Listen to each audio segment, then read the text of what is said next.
दक्षे स्थिते भक्तपक्षे कामाक्षि मातर् नमस्ते।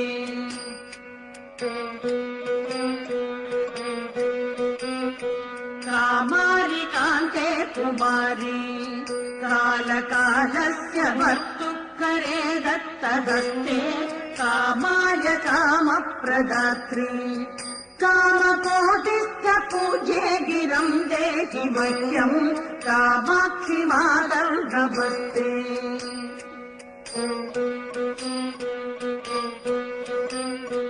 श्रीचक्रमध्ये वसन्ति भूतरक्षपिशाचादिदुष्टान् हरन्ति श्रीकामकोट्यान् ज्वलन्ति कामहीन